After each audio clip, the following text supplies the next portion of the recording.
Hello, friends. Thank you for joining us this evening. I'm your host, Zen Garcia. And godlessness of Nimrod reached their climax in the building of the Tower of Babel. His counselors had proposed a plan of erecting such a tower.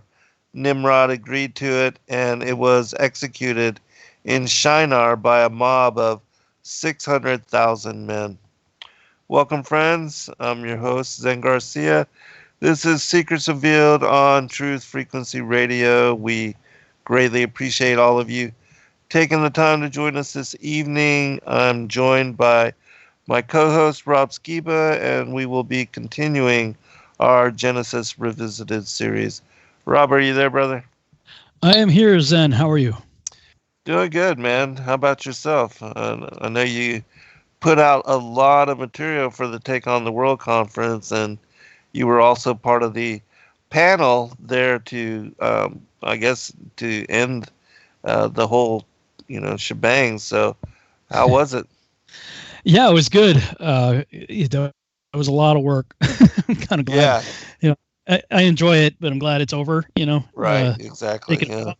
Now my challenge for Take on the World was to condense a decade's worth of research into 10 hours, and now my challenge for your conference is taking 10 hours and condensing it into 2.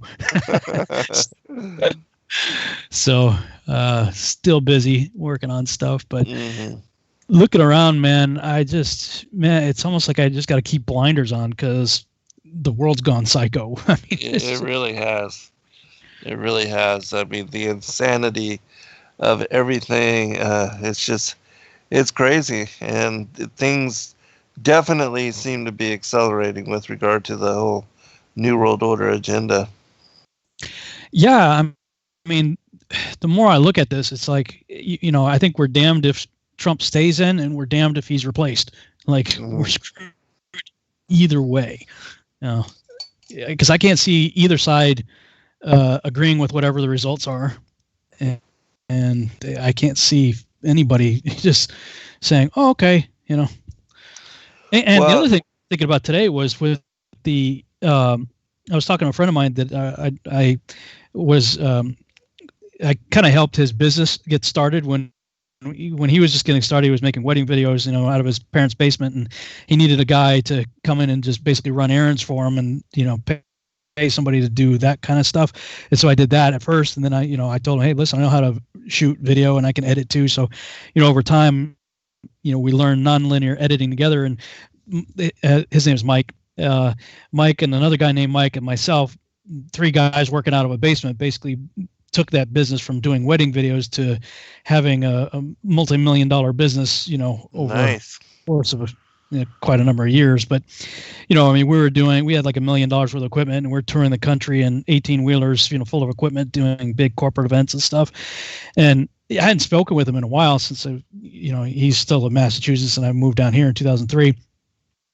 And we connect every now and then, but I hadn't talked to him in a long time, and called him up today just kind of see how he was doing and stuff. And of course, his business is events, and he's like, Massachusetts, you can't have more than 10 people, or they'll practically send in the National Guard to break you up. So he's like, yeah, needless to say, things aren't going good. We're being pretty slammed here. And he said, I had to lay a bunch of people off because we're just not making the revenue. He said, but besides that, with the COVID regulations, we had to basically, we had a 9 to 5 day. We had to stop work at 4:00 and like Lysol everything, all our desks and anything we touched, the bathrooms, like everything. He says, the thought occurred to me, the amount of chemicals that we are exposing ourselves to doing that. Yeah. Right. And our skin is the largest organ. So the hyper sanitization that we're all engaged in right now with, hand sanitizers and, all this. So we're wearing masks, we're breathing Lysol all day. He says, like, we are destroying what was, barely left of our immune system to begin with. He says, I'm really concerned about what's going to happen, in a couple months here when we hit the normal cold and flu season now with no immune system, And I was like, yeah, dude, I hadn't even thought of that, but yeah, that's, and of course, they're going to leverage that, Oh, of course. Did you see the report of Trump tweeting about the numbers and how that had all been hyped up? And 4%, whatever. 6%, yeah. But then now they're trying to cover all that up and attacking him for, releasing that. And it's crazy. Because everybody knew that anyways. That's exactly what all the doctors... Been saying it all along. Yeah, and, people have been attacking them, and then they're getting reviewed by medical boards, and their licenses are up to be revoked from them. I mean, it's crazy the kind of crackdown that is happening on people that are actually releasing the truth. But everybody, anybody that has any kind of common sense can see through the facade of... Well, that's scary, though. I'm not seeing people... Well, common sense is not so common. Right. Yeah. But, I see people passing memes around and stuff on Facebook, and they're like, this is Trump's America, and it's showing, people on respirators and riots in the street. And it's like, you're actually blaming that on Trump? Like, you don't even have to be a Trump supporter to know that's bat crap crazy. Like, it's like, I mean, we're talking about Democrat-run states and cities that are destroying themselves and refusing federal aid, calling for the defunding of police, and it's Trump-hating Democrats that are burning down cities, looting, raping, killing, everything else, and you're going to say it's Trump's fault? Right. Like, again, you don't have to be a Trump supporter to know that's insane. But I mean, I got a bit of an education this week in learning. I kept hearing the phrase gaslighting, and I didn't know what really, what does that mean, right? And finally, somebody posted something the other day about the history of gaslighting. Essentially, apparently there was some, I guess it was a play or something that was by that title, and it was like a husband that was trying to get his wife committed or whatever, and so he would turn the light, gas light. I guess it's before electricity or whatever, but he'd turn the lights down, the gas in the lights, and she kept saying, it's getting dark, and he was like, what are you talking about? It's just as bright as it always was, and making her think she's crazy. And he just kept doing more things. He was doing it, and she was responding to it, saying, well, this isn't right. This isn't right. He's like, no, what are you talking about? This is the way, and so that's gaslighting. Wow. She's observing what it is, but she's crazy, right. That's exactly what the Democrats are doing. And not that I think the Republicans are saints. I tell people all the time, just because I'm bashing Democrats right now, don't take that as an endorsement for Republicans. Right. Two wings, the same bird of prey, and all that kind of stuff. Yeah, exactly. Yeah. It's just, that's the way I feel about it too. Have you seen Childhood's End? Yes, I have. Well, actually, I've only seen a few episodes, but I know the premise of the documentary or the sci-fi miniseries. Yeah, and and that's actually what I did. My take on the world speech was about that the coming strong delusion and the overlords and how all that is connected to biblical cosmology. Yeah, I saw your presentation. It was really good, and good stuff on the court case. Thanks. Yeah, man. I mean, if people out there haven't seen it, if you really want to see the narrative of the end times as told by the fallen angels, that was it. Like, wow. Yeah, I do need to see the full thing, because I know that, it's exactly what they are, in my opinion, planning, and what is coming. And so, and then the whole thing of, Satan coming out holding hands with the two children, hoofed and horn and pointed tail. I mean, yeah, I had heard about it when it came out. I think it was 2016, 15, 16, something like this when it came out. I heard about it. People were like, dude, have you seen it? I'm like, no, I mean, I had too many other things going on at the time.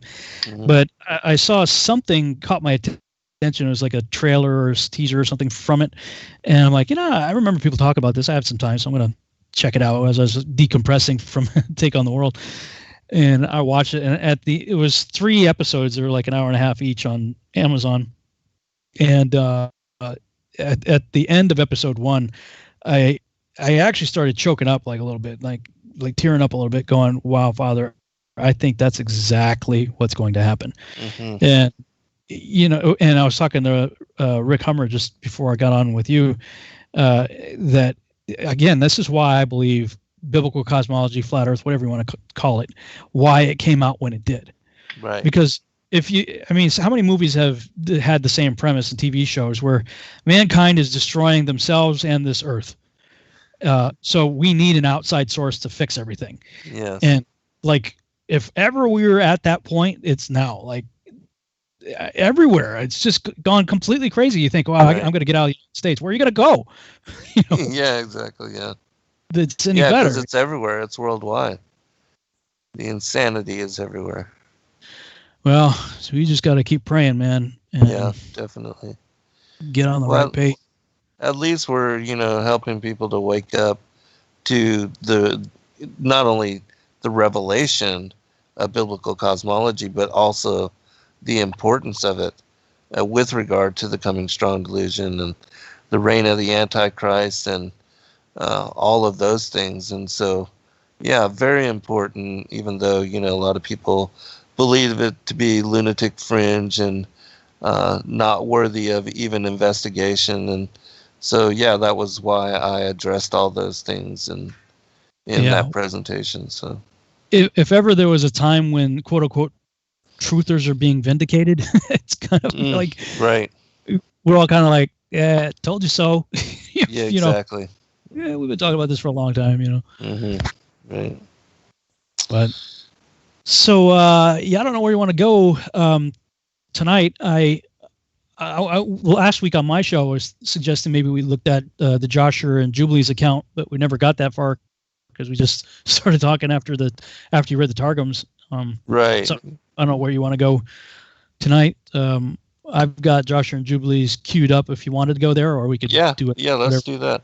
Because I think Joshua is such an excellent account and covers in great detail a lot of things that are, spoken about by the other extra biblical manuscripts that are not covered in the King James. And so, yeah, let's start with that. And whatever you want to read, then I'll follow up with some other material. Okay. Let me, for those who are watching on YouTube, if you're listening on the radio, we're reading from Joshua, and I got Joshua chapter 7 queued up. I'm not going to read all the so-and-so begat so-and-so because we already did that both in the right. James and the Targum.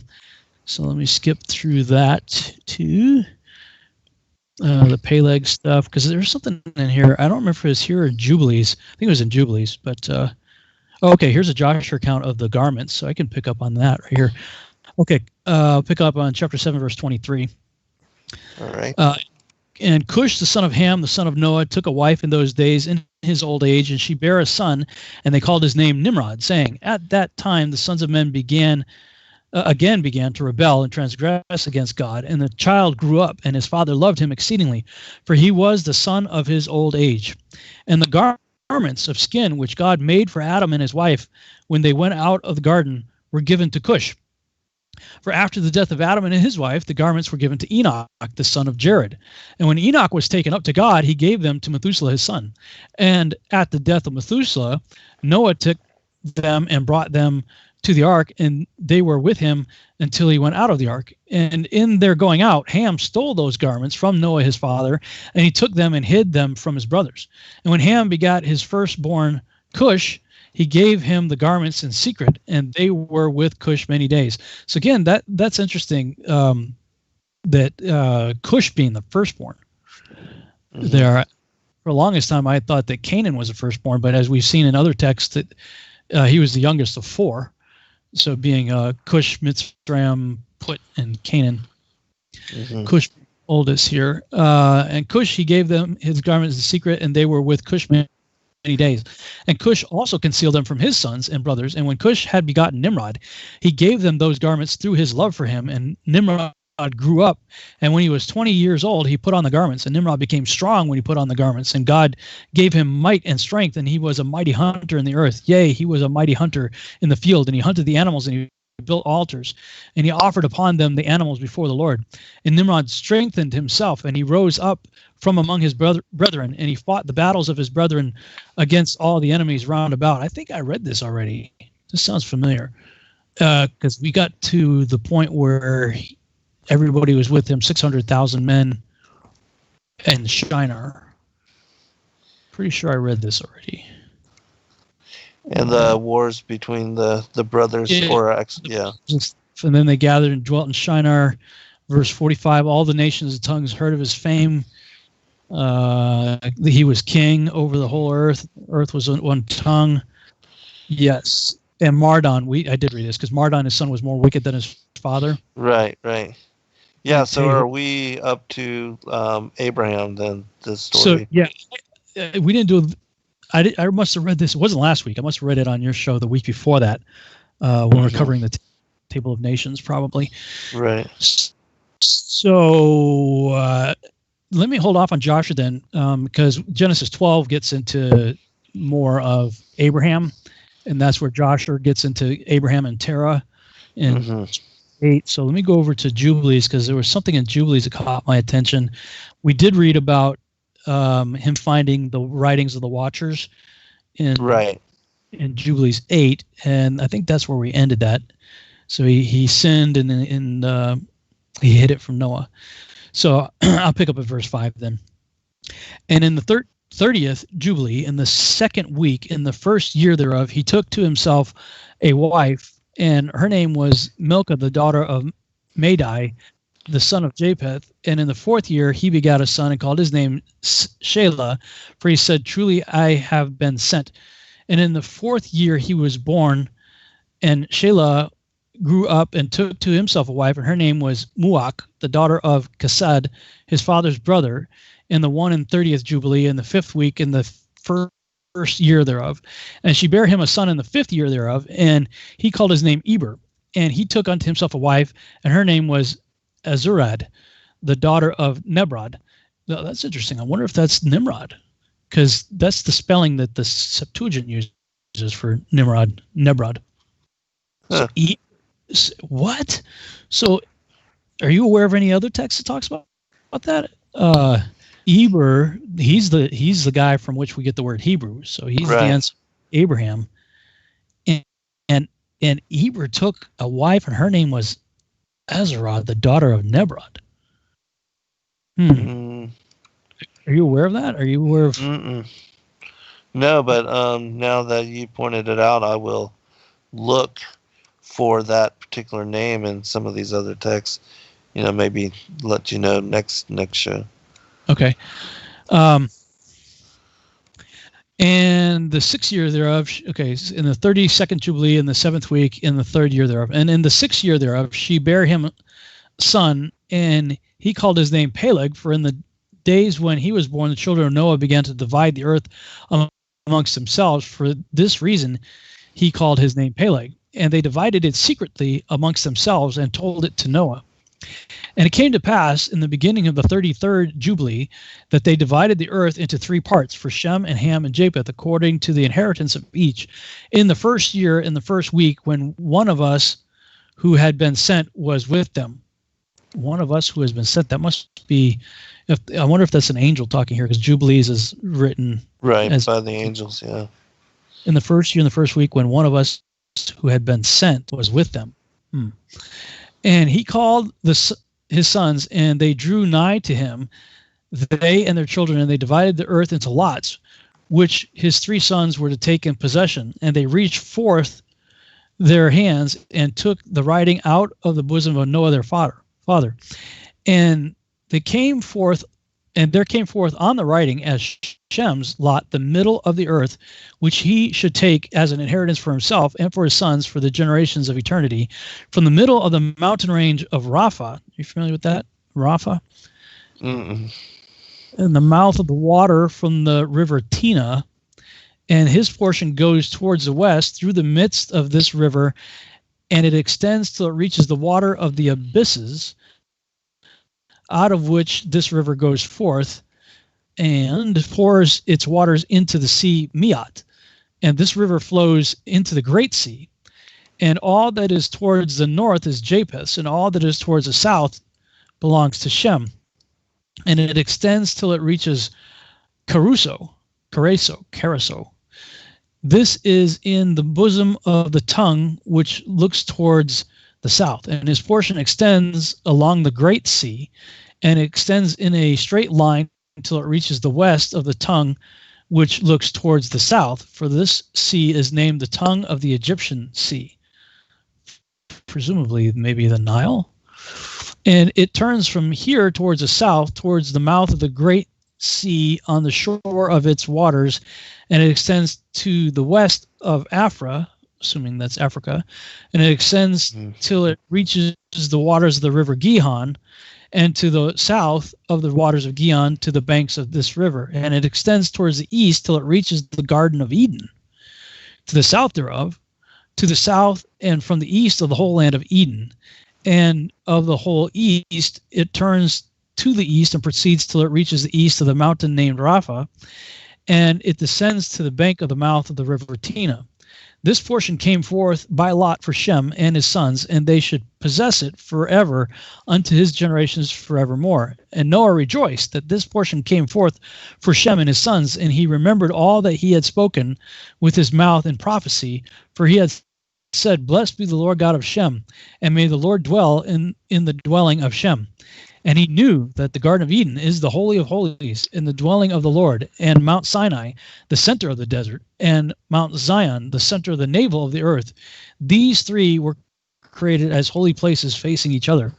And he blessed the God of gods, who had put the word of the Lord into his mouth, and the Lord forevermore. And he knew that a blessed portion and a blessing had come to Shem and his sons unto the generations forever, the whole land of Eden, and the whole land of the Red Sea, and the whole land of the east and India, and on the Red Sea, and the mountains thereof, and all the land of Bashan, and all the land of Lebanon, and the islands of Caphtor, and all the mountains of Senir, and Amana, and the mountains of Asher in the north, and all the land of Elam, Asher, and Babel, and Susan, and Maadai, and all the mountains of Ararat, and all the region beyond the sea, which is beyond the mountains of Asher, towards the north, a blessed and spacious land, and all that is in it is very good. And for Ham came forth the second portion, beyond the Gihon, towards the south, to the right of the garden, and it extends towards the south as it extends to all the mountains of fire, and it extends towards the west to the sea of Atel, and it extends towards the west till it reaches the sea of Mayuktat, something like that, sea, into which everything which is not destroyed descends. And it goes forth towards the north to the limits of Gader, and it goes forth to the coast of the waters of the sea, to the waters of the Great Sea, till it draws near to the river Gihon, and it goes along the river Gihon till it reaches the right of the Garden of Eden. And this is the land which came forth for Ham as the portion which he was to occupy forever for himself and his sons unto the generations forever. And for Japheth came forth the third portion beyond the river Tina to the north of the overflow of its waters, and it extends northeasterly to the whole region of Gog and to the country east thereof, and it extends northerly to the north, and it extends to the mountains of Quelt towards the north and towards the sea of Mauk, and it goes forth to the east of Gader as far as the region of the waters of the sea, and it extends until it approaches the west of Farah, and it returns towards the Epherag, and it extends easterly to the waters of the sea of Miat, and it extends to the region of this river Tina in a northeasterly direction until it approaches the boundary of its waters towards the mountain Rapha, and it turns around towards the north. That is the land which came forth for Japheth and his sons as the portion of his inheritance, which he should possess for himself and his sons for their generations forever. 5 great islands in a great land in the north. But it is cold, and the land of Ham is hot, and the land of Shem is neither hot nor cold, but it is of blended cold and heat. Wow. I'm not familiar with really hardly any of those names in modern. It would be an interesting study to go back and see, what those places are today. Mm-hmm. But I did find it interesting because I had speculated for a long time now that I believe that the land of Shem, or the land of Israel specifically, was the Garden of Eden, that the promised land given, the boundaries given to Abraham that his offspring would inherit, was in fact the terrestrial garden area of Eden. This certainly seems to confirm that, although the directions that are given seem off, like north, south, east, west seems a little bit wonky as I was reading through this. It's something I'd have to draw out to really wrap my head around it. Mm-hmm. Yeah, and to look at those old names again. But it is interesting that all this is preserved, in these ancient manuscripts for people to do the exact thing. All right, we'll be right back, everyone.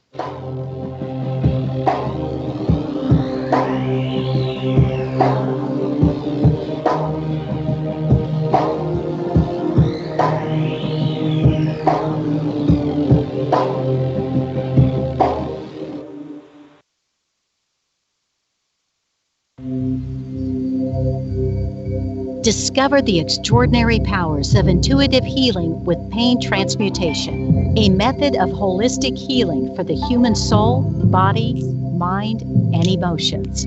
If you are looking for answers and a deep understanding of how to help yourself and the people around you to live a happier, healthier life, this is the right place for you. Learn how to read your soul's history in the Akashic Records. Remove negative energy attachments from your astral body, and start the process of inner and outer pain transmutation.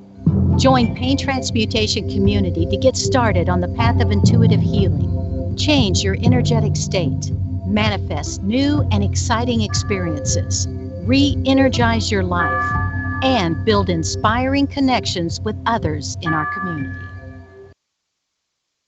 Hey folks, guess what the #1 phrase that Life Change Tea receives by email? You ready? We love this tea. We love this tea. Time after time, week after week, we love this tea. Life Change Tea gives you more energy, a beautiful cleansing, and fulfills its slogan perfectly. The tea that makes you go. So if you want to be on your health game, log on to getthetea.com and order Life Change Super Strength Tea. Packages come in a 1-month supply, and when you brew this stuff, wait until you see the results. Aren't we all about the results? And with a lot of people's health struggling, we can use a little bit of help. Doctors will tell you disease starts in the gut. So log on to getthetea.com. That's getthetea.com. Be our next email saying, I love this tea. I love this tea. Get the tea at getthetea.com. Helping America one tea bag at a time.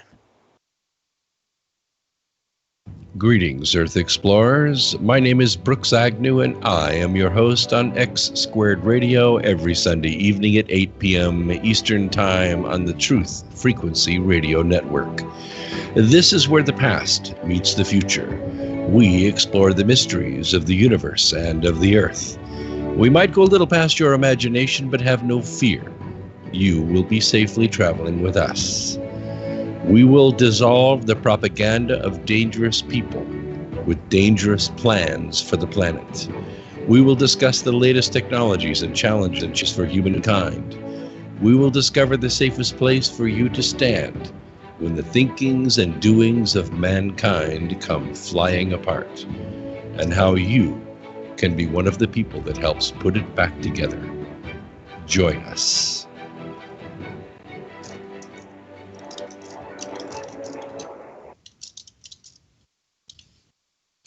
Real people, real radio. Wherever you are, make it TFR. Truth Frequency Radio. And in those days, there were giants in the land, and the sons of the angels of God looked upon the daughters of men and found them fair, and took of them wives, and their sons became of old great men of renown. So they have been mixing with us on a genetic level since the time of Enoch and Ezekiel's will. On earth we're intrigued by of the sun, moon, and stars. And imagine there's got to be planets like ours. So conceive of a face on the surface of Mars, so in need of a meaning and purpose we've lost. And indeed they believe that these might be our gods, or that maybe with time we'll do right and evolve and eventually reach what they seek and then solve all the problems of man. But they really don't know that they call and the works of our hands are but just filthy rags. So we travel the lands to dig up our past time, our lapses, and with it are much of the facts. I'm imagining that God's came in alien class and reacted. All right, welcome back, everybody, for a second portion. I can follow up to what you were reading from the Legends of the Jews that kind of goes into similar account. Okay. And then we can move on to something else. Yeah. Yeah, I was skimming ahead during the break. So, yeah, if you read that, then I could come back. There's more division of land in chapter 9, and then 10 of Jubilees gets really interesting with the mastema coming to them and what happens to the demons, that are assaulting them. Yeah, excellent. That's actually I think that is also spoken about in this account as well. So that'll be perfect. All right. Okay. From the Legends of the Jews. When it became known to Ham that his father had cursed him, he fled ashamed, and with his family he settled in the city built by him and named Nelat Tamak. For his wife, jealous of his brother Japheth, followed his example. He likewise built a city which he named for his wife Adadentinus. Shem was the only one of the sons of Noah who did not abandon him. In the vicinity of his father's home by the mountain, he built his city, to which he also gave his wife's name, Zedekatelabab. Yeah, pretty crazy. Could be a fun episode. The three cities are all near Mount Lubar, the eminence upon which the ark rested. The first lies to the south of it, the second to the west, and the third to the east. Noah endeavored to inculcate the ordinances and the commands known to him upon his children and his children's children. In particular, he admonished them against the fornication, the uncleanness, and all the iniquity which had brought the flood down upon the earth. He reproached them with living apart from one another and with their jealousies, for he feared that after his death they might go so far as to shed human blood. Against this he warned them impressively, that they be not annihilated from the earth like those that went before. Another law which he enjoined upon them to observe it was the law of ordaining that the fruit of the tree shall not be used the first 3 years it bears, and even in the 4th year it shall be the portion of the priests alone, after a part thereof has been offered upon the altar of God. And having made an end of giving his teachings and injunctions, Noah said, For thus did Enoch your ancestor exhort his son Methuselah, and Methuselah his son Lamech, and Lamech delivered all unto me, as his father had bidden him. And now I do exhort you, my children, as Enoch exhorted his son, when he lived in his generation, which was the 7th generation of man. He commanded it and testified it unto his children and his children's children until the day of his death, or taken up. In the year 1569, after the creation of the world, Noah divided the earth by lot among his 3 sons. In the presence of an angel, each one stretched forth his hand and took a slip from the bosom of Noah. Shem's slip was inscribed with the middle of the earth, and this portion became the inheritance of his descendants unto all eternity. Noah rejoiced that the lot had assigned it to Shem. Thus was fulfilled his blessing upon him, and God in the habitation of Shem. For 3 holy places fell within his precincts, the Holy of Holies in the temple, Mount Sinai, the middle point of the desert, and Mount Zion, the middle point of the navel of the earth. The south fell to the lot of Ham, and the north became the inheritance of Japheth. The land of Ham is hot, Japheth's cold, but Shem is neither hot nor cold. Its temperature is hot and cold mixed. The division of the earth took place towards the end of the life of Peleg, the name given to him by his father, Eber, who being a prophet knew that the division of the earth would take place in the time of his son. The brother of Peleg was called Yoktan, because the duration of the life of the man was shortened in his time. In turn, the three sons of Noah, while they were still standing in the presence of their father, divided each his portion among his children, Noah threatening with his curse any who should stretch out his hand to take a portion not assigned to him by lot. And they all cried, "So be it, so be it." And thus were divided 104 lands and 99 islands among 72 nations, each with a language of its own, using 16 different sets of characters for writing. To Japheth were allotted 44 lands, 33 islands, 22 languages, and 5 kinds of writing. Ham received 34 lands, 33 islands, 24 languages, and 5 kinds of writing. And Shem 26 lands, 33 islands, 26 languages, and 6 kinds of writing. 1 set of written characters, more to Shem than to either of his brothers, the extra set being the Hebrew. The land appointed as the inheritance of the 12 sons of Jacob was provisionally granted to Canaan, Zidon, Heth, the Jebusites, the Amorites, the Girgashites, the Hivites, the Arkites, the Sinites, the Arvadites, the Zemarites, and the Hanathites. It was the duty of these nations to take care of the land until the rightful owners should come. No sooner had the children of Noah and their children's children taken possession of the habitations apportioned to them than the unclean spirits began to seduce men and torment them with pain and all sorts of suffering, leading to spiritual and physical death. Upon the entreaties of Noah, God sent down the angel Raphael, who banished 9/10 of the unclean spirits from the earth, leaving but 1/10 for Mastema, to punish sinners through them. Raphael, supported by the chief of the unclean spirits, at that time revealed to Noah all the remedies residing in plants, that he might resort to them at need. Noah recorded them in a book, which he transmitted to his son Shem. This is the source to which go back all the medical books whence the wise men of India, Aram, Macedonia, and Egypt draw their knowledge. The sages of India devoted themselves particularly to the study of curative trees and spices.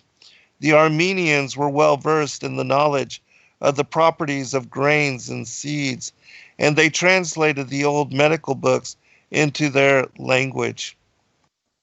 The wise men of Macedonia were the first to apply medical knowledge practically, while the Egyptians sought to effect cures by means of magical arts and by means of astrology, and they taught the Midrash of the Chaldees, composed by Kangar, the son of Ur, the son of Kesed.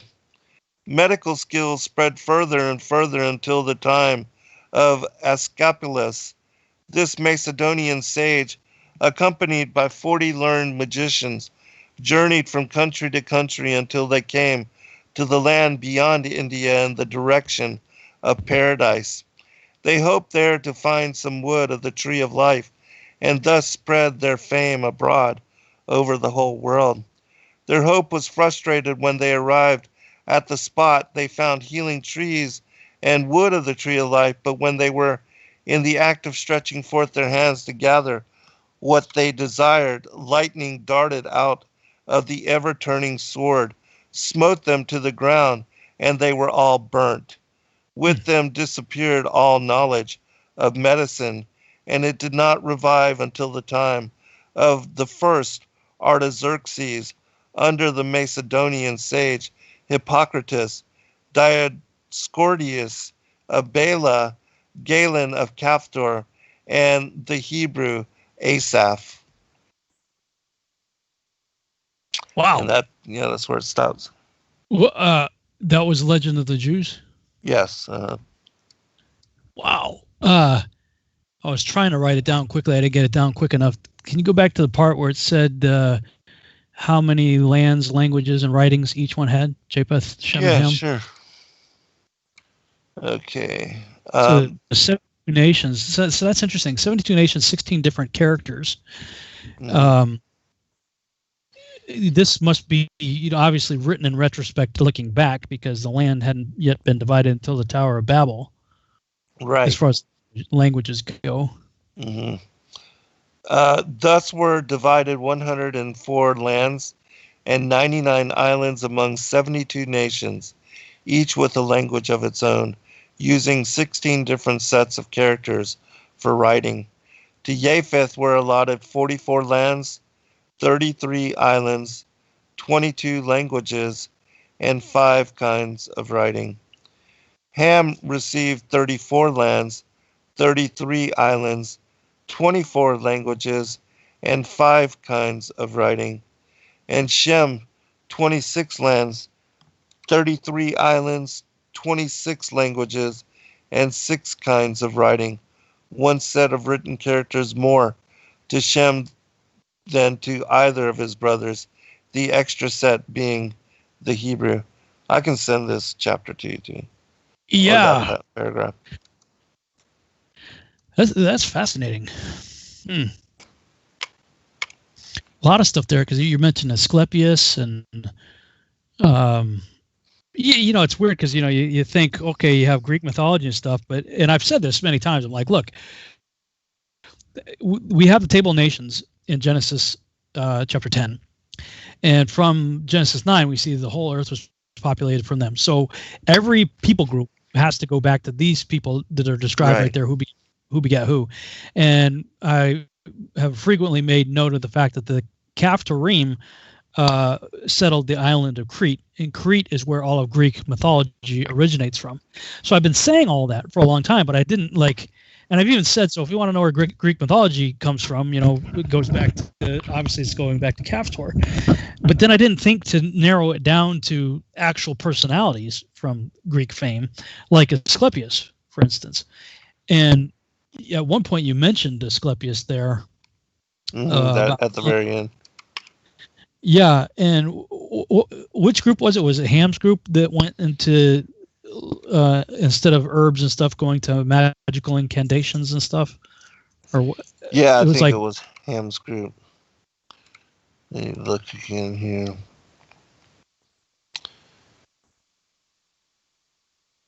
It was the Egyptians. So yeah, it was Ham's.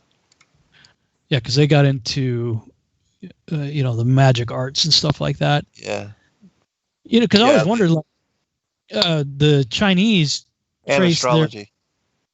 The Chinese trace their origin back to Fo He Yu, and even in their understanding, that's Noah.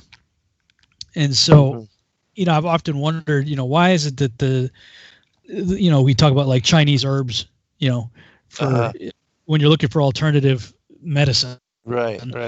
You end up with Chinese herbs. And I've always wondered, like, why is it that the Chinese had like the corner on this, on herbs? To realize that, Noah was the founder, apparently, would have carried all of that wisdom with him. And, then it was passed along. But you can see how the other guys started going off the beaten path. Right.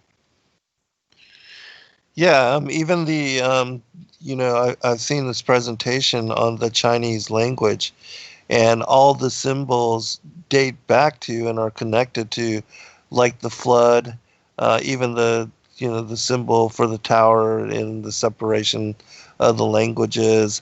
All of that is preserved in their presentation of what the symbols mean and their language. It's very interesting because it shows that without a doubt it is connected to Noah and what was the the spreading out of the peoples from all of the children and the sons of Noah. The table of generations. Yeah, there's a lot in that passage. I was trying to take notes as fast as I can and monitor the I'll chat send room. it to you right now. I was like, yeah, please do, because I was multitasking so much. I was only picking up a little bit here and there. But you were also talking about in that it said in the year 1569 from creation. That's different from, like, I have the Adams Wall Chart of World History. I'm looking at it right now. They have the deluge happening in 1656 a.m. 1656. So that said 1569. So that one of these is wrong. Because the conversation that what you just read is taking place at the time of the Tower of Babel, which is at about 1700. So somebody's chronology is off. Yeah, you're the expert on all that. I just read the text. I'm just a pert. I haven't graduated to expert yet, so I'm still a pert. Wow. Okay. So how much time we got? We got 10 minutes. I can go to chapter 9 of Jubilees if you want. Yes. Sounds good. All right. Let me switch over here. Okay. Jubilees chapter 9. And Ham divided amongst his sons, and the first portion came forth for Cush toward the east, and the west of him for Mitzrayim, and the west of him for Put, and the west of him and to the west thereof on the sea for Canaan. Oh, that's interesting. So if you think of North Africa, Cush being more towards the east, Mitzrayim being Egypt, and then Put is Libya, and Canaan is going all the way over to like this Morocco. It sounds like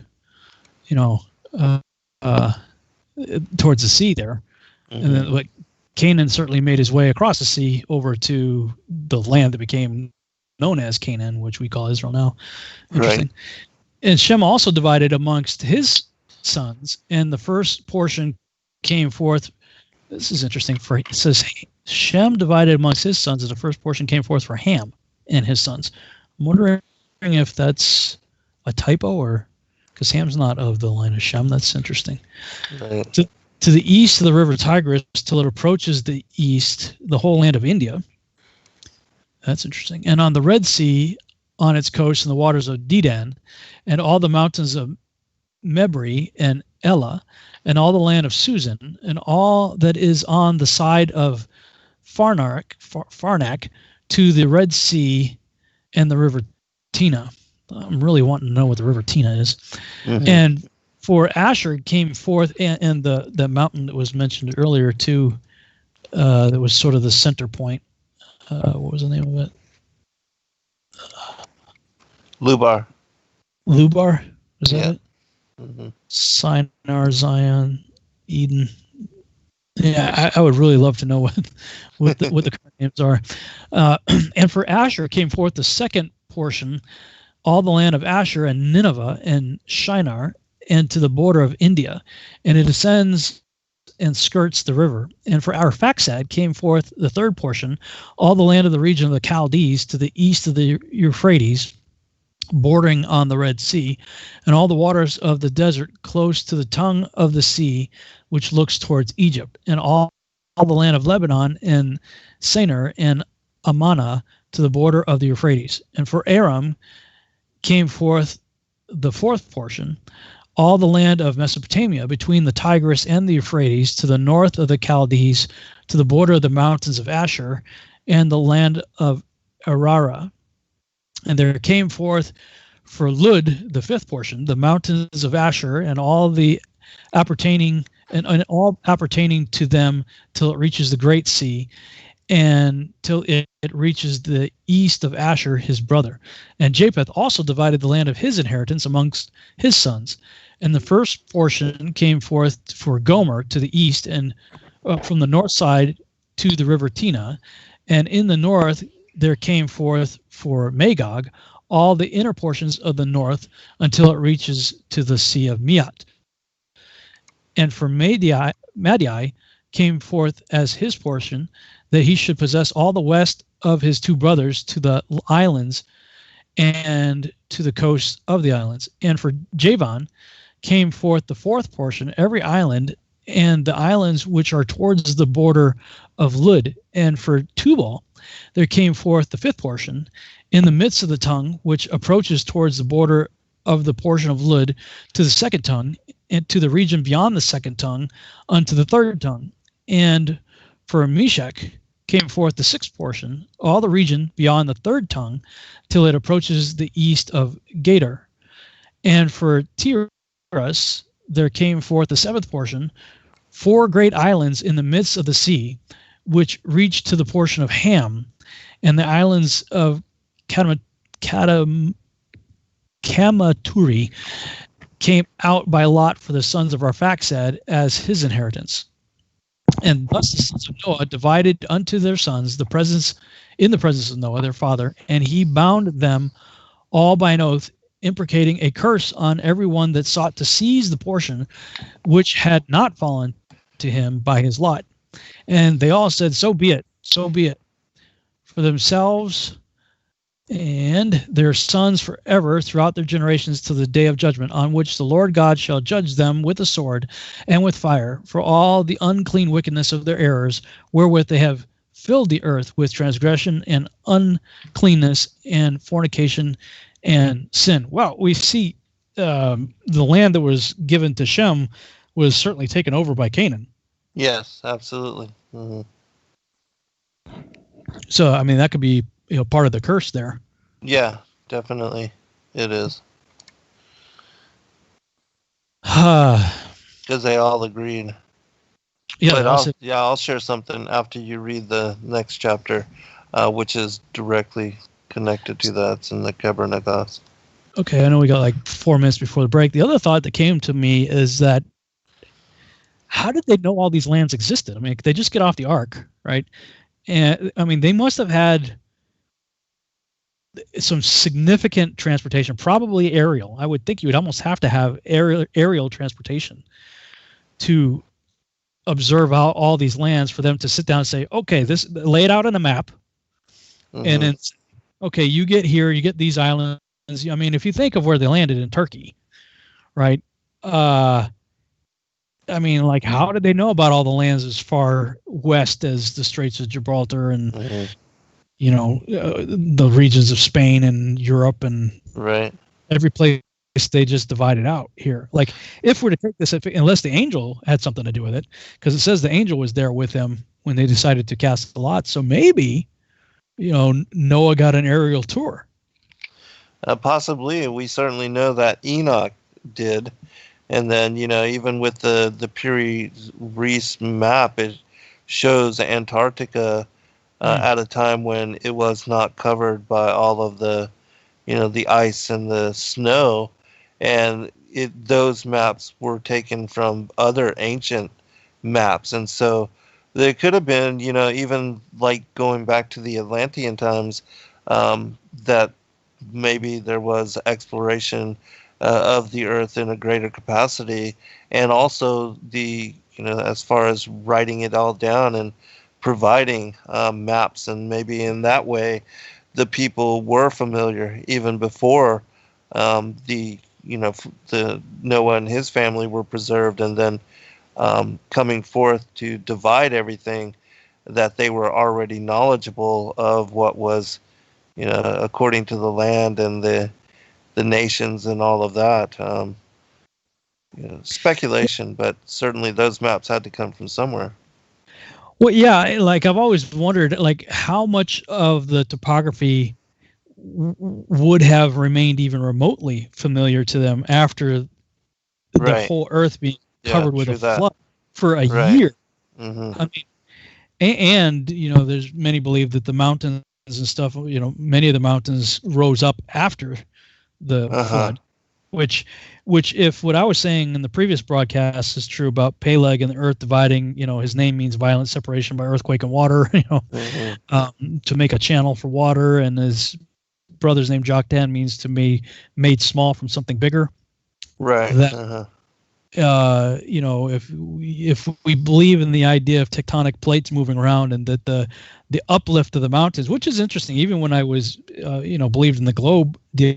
I mean, you just look at a globe and look at where the mountains are. They're on the outside for the most part. There's some mountains on the inside, certainly too, but the majority, especially the big mountains, are on the outside of the continents, like on the the shoreline area, or the borders, I should say.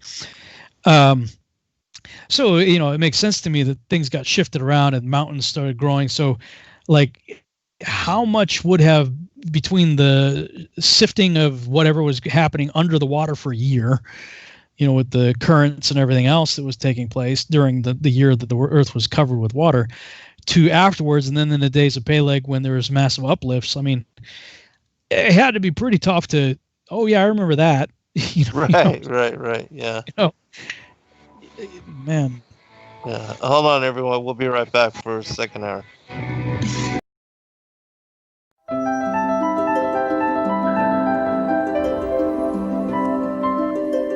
As a bookstore for truth seekers, it's our goal to make ancient manuscripts which were once held captive by secretive institutions available for public consideration. In our generation, where wisdom has increased, as Daniel the prophet foretold, we have access to many of the testimonies our early church brethren were persecuted for preserving. After being hidden for centuries, these manuscripts have been leaked from various sources throughout the earth, and it's our goal to gather these sources into printable form to make available for all who seek the ancient way.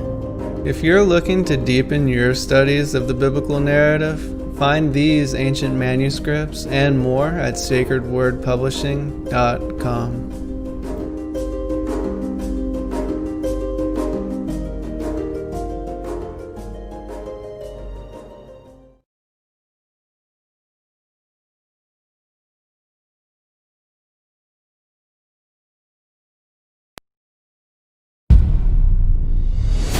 Sacred Word Revealed comes to Atlanta, Georgia on September 11th to the 13th, 2020. Purpose: to reveal end-time mysteries. To prepare the final generation, we must don the full armor of God. Featuring Zen Garcia, Dr. Joy Pugh, Rob Skiba, Gary Wayne, Yana Ben Noon, Stephen Benoon, Dr. Stephen Pigeon, Justin Garcia, Laurel Austin,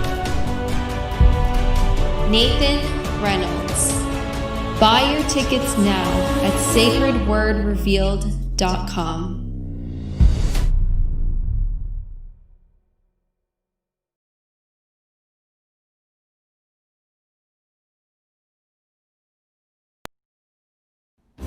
your partnership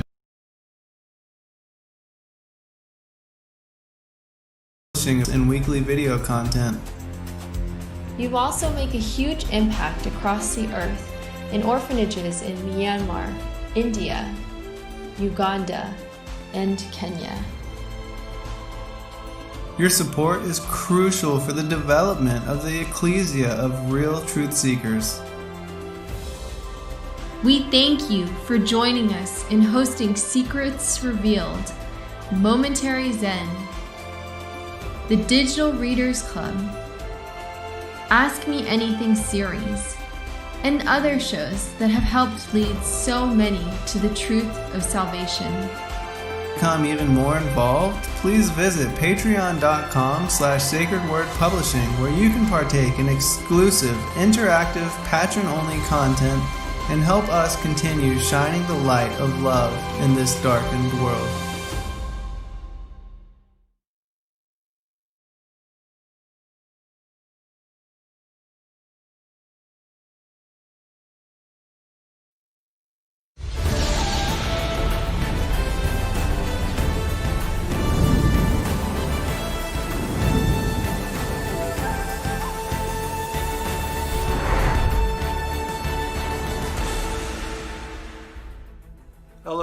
Thank you for joining us this evening. I'm your host, Zen Garcia.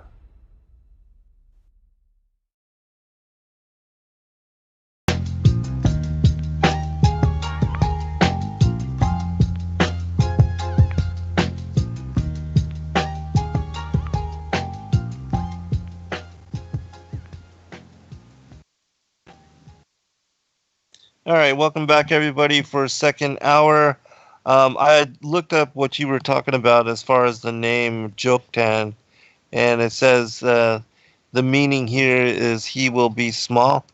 And in that chapter that I just sent you, it said that the brother of Peleg was called Joktan because the duration of the life of man was shortened in his time. And so reading that. Yeah, so it could mean that he will be small. Could be connected to, because it was, after Noah that all the lifespans consistently began to dwindle. Shem, lived 600 years, and then all the, like Peleg and them, 400, and then it went to 200, and by the time of Abraham, 175, 200, around there. Yeah.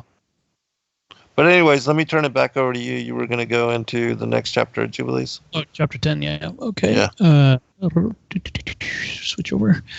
Jubilees, chapter 10. And in the third week of this Jubilee, the unclean demons began to lead astray the children of the sons of Noah, and to make to err and destroy them. And the sons of Noah came to Noah, their father, and they told him concerning the demons which were leading astray and blinding and slaying his sons. And he prayed before the Lord his God and said, God of the spirits of all flesh, who hast shown mercy unto me, and hast saved me and my sons from the waters of the flood, and hast not caused me to perish, as thou didst the sons of perdition. For thy grace has been great towards me, and great has been thy mercy to my soul. Let thy grace be lift up upon my sons, and let not wicked spirits rule over them, lest they should destroy them from the earth. But do thou bless me and my sons, that we may increase and multiply and replenish the earth. And thou knowest how thy watchers, the fathers of these spirits, acted in my day. And as for these spirits which are living, imprison them, and hold them fast in the place of condemnation, and let them not bring destruction on the sons of thy servant, my God. And these are malignant and created in order to destroy. And let them not rule over the spirits of the living, for thou alone canst exercise dominion over them. And let them not have power over the sons of the righteous, from henceforth and forevermore. And the Lord our God bade us to bind all. And the chief of the spirits, Mastema, came and said, Lord, Creator, let some of them remain before me, and let them hearken to my voice, and do all that I shall say unto them. For if some of them are not left to me, I shall not be able to execute the power of my will on the sons of men. For these are for corruption, and leading astray before my judgment. For great is the wickedness of the sons of men. And he said, let the 10th part of them remain before him, and let 9 parts descend into the place of condemnation. And one of us, he commanded, that we should teach Noah all their medicines, for he knew that they would not walk in uprightness, nor strive in righteousness. And we did according to all his words. All the malignant evil ones we bound in the place of condemnation, and a 10th part of them we left, that they might be subject before Satan on the earth. And we explained to Noah all the medicines of their diseases, together with their seductions, how he might heal them with herbs of the earth. And Noah wrote down all things in a book, as we instructed him concerning every kind of medicine. Thus the evil spirits were precluded from hurting the sons of Noah. And he gave all that he had written to Shem, his eldest son, for he loved him exceedingly above all his sons. And Noah slept with his fathers, and was buried on Mount Lubar in the land of Ararat. 950 years he completed in his life, 19 jubilees and 2 weeks and 5 years. And his wife on earth, and in his life on earth, he excelled the children of men, save Enoch, because of the righteousness wherein he was perfect. For Enoch's office was ordained for a testimony to the generations of the world, so that he would recount all the deeds of generation unto generation, till the day of judgment. And in the 33rd Jubilee, in the first year, in the second week, Peleg took to himself a wife, whose name was Loma, the daughter of Sinear. And she bare him a son in the 4th year of this week, and he called his name Reu. For he said, Behold, the children of men have become evil through the wicked purpose of building for themselves a city and a tower in the land of Shinar. For they departed from the land of Ararat eastward toward Shinar. For in his days they built the city and the tower, saying, Go to, let us ascend thereby into heaven. And they began to build. And in the 4th week they made brick with fire, and the brick served them for stone. And the clay with which they cemented them together was asphalt, which comes out of the sea and out of the fountains of water in the land of Shinar. And they built it. 43 years were they building it. Its breadth was 203 bricks, and the height of a brick was the third of one. Its height amounted to 5,433 cubits and 2 palms. And the extent of one wall was 13 stades, and of the other 30 stades. And the Lord our God said unto us, Behold, they are one people, and this they begin to do, and now nothing will be withholden from them. Go to, let us go down and confound their language, that they may not understand one another's speech. And they may be dispersed into cities and nations, and one purpose will no longer abide with them till the day of judgment. And the Lord descended, and we descended with him to see the city and the tower which the children of men had built. And we confounded their language, and they no longer understood one another's speech.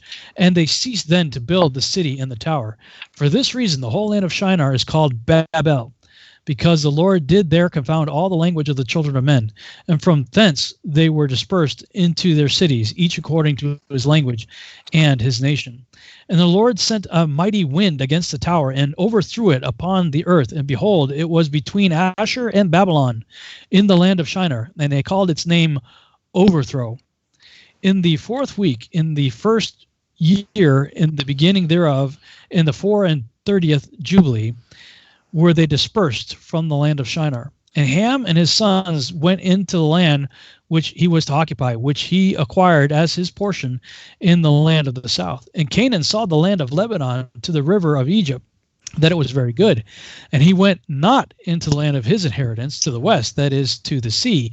And he dwelt in the land of Lebanon, eastward and westward from the border of Jordan, and from the border of the sea. And Ham his father, and Cush and Mitzrayim his brothers, said unto him, Thou hast settled in a land which is not thine, and which did not fall to us by lot. Do not do so. For if thou dost do so, thou and thy sons will fall in the land, and be accursed through sedition. And by sedition ye have settled, and by sedition will thy children fall, and thou shalt be rooted out forever. Dwell not in the dwelling of Shem, for to Shem and to his sons did it come by their lot. Cursed art thou, and cursed shalt thou be beyond all the sons of Noah, by the curse by which we bound ourselves by an oath in the presence of the holy judge, and in the presence of Noah our father. But he did not hearken unto them, and dwelt in the land of Lebanon, from Hamath to the entering of Egypt, he and his sons until this day.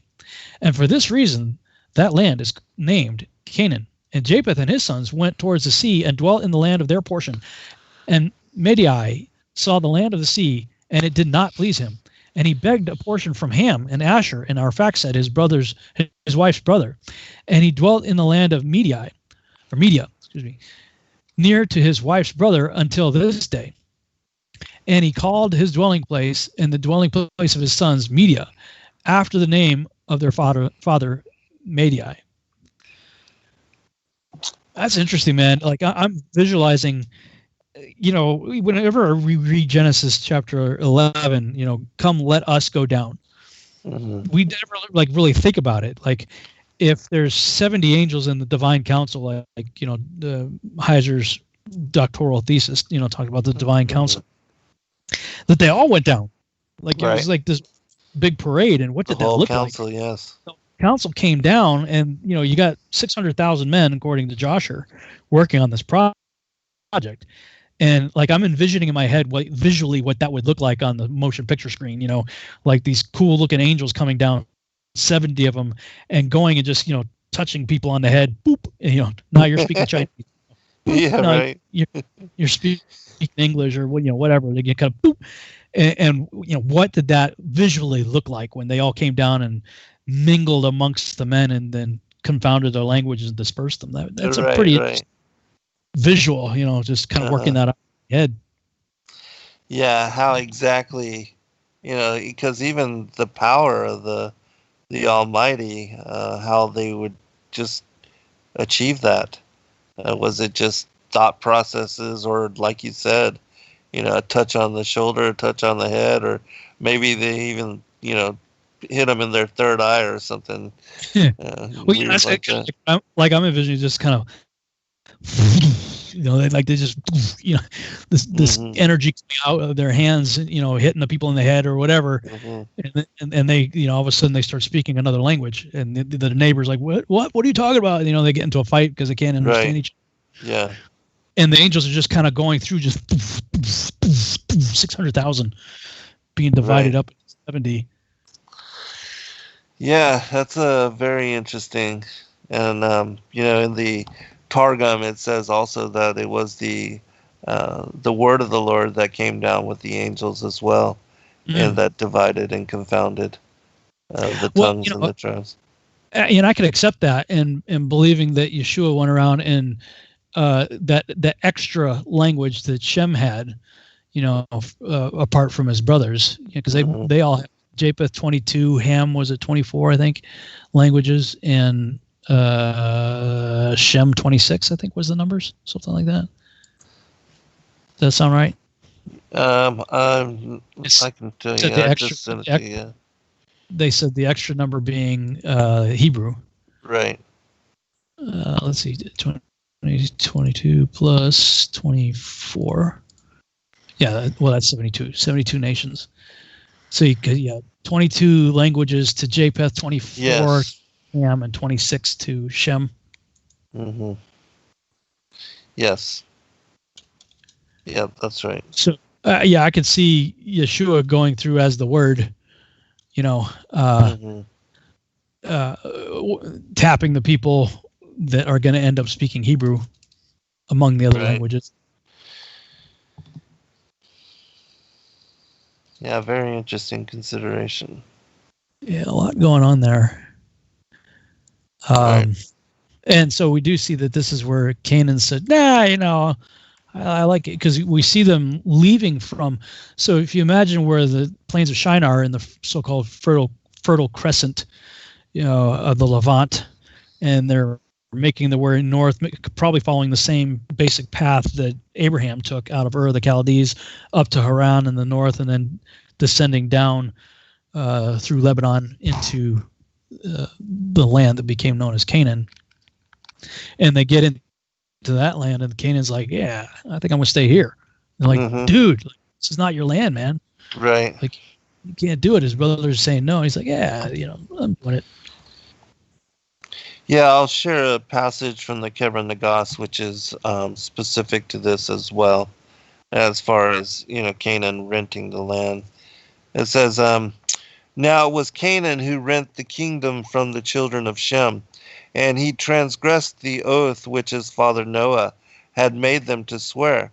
And the sons of Canaan were 7 mighty men, and he took 7 mighty cities from the land of Shem, and set his sons over them.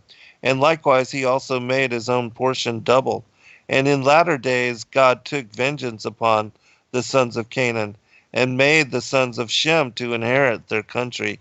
These are the nations whom they inherited: the Canaanites, the Perizzites, the Hivites, the Hittites, the Amorites, the Jebusites, and the Girgasites. These are they whom Canaan seized by force from the seed of Shem.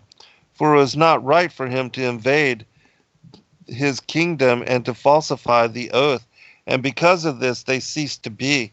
and their memorial perished through transgressing God's command. And worshiping idols and bowing down to those who were not gods. And after the death of Shem, Arphaxad reigned, and after the death of Arphaxad, Canaan reigned, and after the death of Canaan, Salah reigned, and after him Eber reigned, and after him Peleg reigned, and after him Ruah, and after him Serug reigned, and after him Nahor, after him Terah reigned, and these are they who made magical images, and they went to the tombs of their fathers and made an image of gold and silver, brass, and a devil used to hold converse with them out of each of the images of their fathers, and say unto them, O my son, so and so offer up unto me as sacrifice the son whom thou lovest. And they slaughtered their sons and their daughters to the devils, and they poured out innocent blood to filthy devils. Which I had shared that before, but it was, specific to this. So, well, that's good, because we can. I could go over to Joshua 8 and pick up on the story of Abraham being born, Abram, and the sign in the heavens, and it starts sounds good. Well, we got time before break. Okay, let me switch over here to Joshua chapter 8. And it was in the night that Abram was born that all the servants of Terah and all the wise men of Nimrod and his conjurers came and ate and drank in the house of Terah. And they rejoiced with him on that night. And when all the wise men and conjurers went out from the house of Terah, they lifted up their eyes toward heaven that night to look at the stars.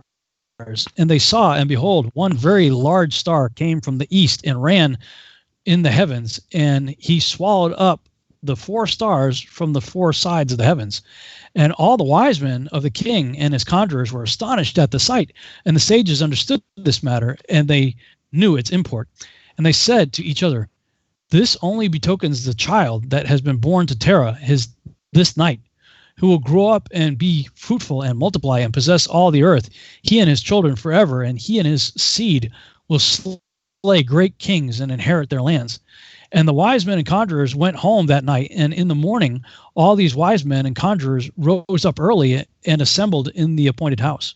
And they spoke and said to each other, behold, the sight that we saw last night is hidden from the king. It has not been made known to him. And should this thing get known to the king in the latter days, he will say to us, why have you concealed this matter from me? And then we shall all suffer death. Therefore, let us go and tell the king the sight which we saw and the interpretation thereof, and we shall then remain clear. And they did so, and they all went to the king and bowed down to him to the ground, and they said, may the king live, may the king live. We heard that a son was born to Terah, the son of Nahor, the prince of thy host. And what does that say? It's all crammed into one word. And we yesternight came to his house, and we ate and drank and rejoiced with him that night. And when thy servants went out from the house of Terah to go to the respective homes to abide there for the night, we lifted up our eyes to heaven, and we saw a great star coming from the east. And the same star ran with great speed and swallowed up 4 great stars from the 4 sides of the heavens. And thy servants were astonished at the sight which we saw, and we greatly terrified, and we made our judgment upon the sight, and knew by our wisdom the proper interpretation thereof, that this thing applies to the child that is born to Terah, who will grow up and multiply greatly and become powerful and kill all the kings of the earth and inherit all their lands, he and his seed forever.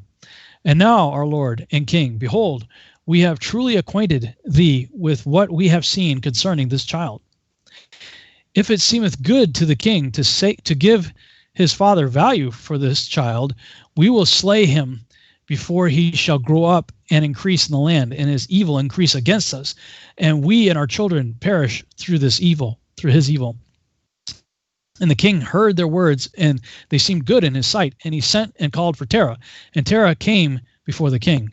And the king said to Terah, I have been told that a son was yesternight born to thee, and after this manner was observed in the heavens at his birth. And now, therefore, give me the child. that we may slay him before his evil springs up against us. And I will give thee for his value thy house full of silver and gold. And Terah answered the king and said to him, My lord and king, I have heard thy words, and thy servant shall do all that his king desireth. But, my lord and king, I will tell thee what happened to me yesternight, that I may see what advice the king will give his servant, and then I will answer the king upon what he has just spoken. And the king said, Speak. And Terah said to the king, Aon, son of Mored, came to me yesternight, saying, Give unto me the great and beautiful horse that the king gave thee, and I will give thee silver and gold and straw and provender for its value. And I said to him, Wait till I see the king concerning thy words, and behold, whatever the king saith, that will I do. And now, my lord and king, behold, I have made this thing known to thee, and the advice which my king will give unto his servant, that will I follow. And the king heard the words of Terah, and his anger was kindled, and he considered him in the light of a fool. And the king answered Terah, and he said to him, Art thou so silly, ignorant, and deficient in understanding to do this thing, to give thy beautiful horse for silver and gold, or even for straw and provender? Art thou so short of silver and gold that thou shouldest do this thing, because thou canst not obtain straw and provender to feed thy horse? And what is silver and gold to thee, or straw and provender, that thou shouldst give away that fine horse which I gave thee, like which there is none to be had on the whole earth? And the king left off speaking, and Terah answered the king, saying, Like unto this has the king spoken to his servant. I beseech thee, my lord and king, what is this which thou didst say unto me, saying, Give thy son, that we may slay him, and I will give thee silver and gold for his value, what shall I do with silver and gold after the death of my son? Who shall inherit me? Surely then at my death the silver and gold will return to my king who gave it. And when the king heard the words of Terah and the parable which he brought concerning the king, it grieved him greatly, and he was vexed at this thing, and his anger burned within him. And Terah saw the anger of the king was kindled against him, and he answered the king, saying, All that I have is in the king's power. Whatever the king desireth to do to his servant, that let him do. Yea, even my son, he is in the king's power, without value in exchange, he and his two brothers that are older than he. And the king said to Terah, No, but I will purchase thy younger son for a price. And Terah answered the king, saying, I beseech thee, my lord and king, to let thy servant speak a word before thee, and let the king hear the word of his servant. And Terah said, Let my king give me 3 days till I consider this matter within myself, and consult with my family concerning the words of my king. And he pressed the king greatly to agree to this. And the king hearkened to Terah, and he did so. And he gave him 3 days' time. And Terah went out from the king's presence, and he came home to his family and spoke to them all the words of the king. And the people were greatly afraid. And it was in the 3rd day that the king sent to Terah, saying, Send me thy son for a price, as I spoke to thee. And shouldest thou not do this, I will send and slay all thou hast in thy house, so that thou shalt not even have a dog remaining. And Terah hastened, and as the thing was urgent from the king. And he took a child from one of his servants, which his handmaid had borne to him that day. And Terah brought the child to the king and received value for him. And the Lord was with Terah in this matter, and that Nimrod might not cause Abram's death. And the king took the child from Terah, and with all his might dashed his head to the ground, for he thought it had been Abram. And this was concealed from him from that day, and it was forgotten by the king, as it was the will of providence not to suffer Abram's death. And Terah took Abram his son secretly, together with his mother and nurse, and he concealed them in a cave, and he brought them their provisions monthly. And the Lord was with Abram in the cave, and he grew up, and Abram was in the cave 10 years. And the king and his princes, soothsayers, and sages thought that the king had killed Abram. That's the end of that chapter.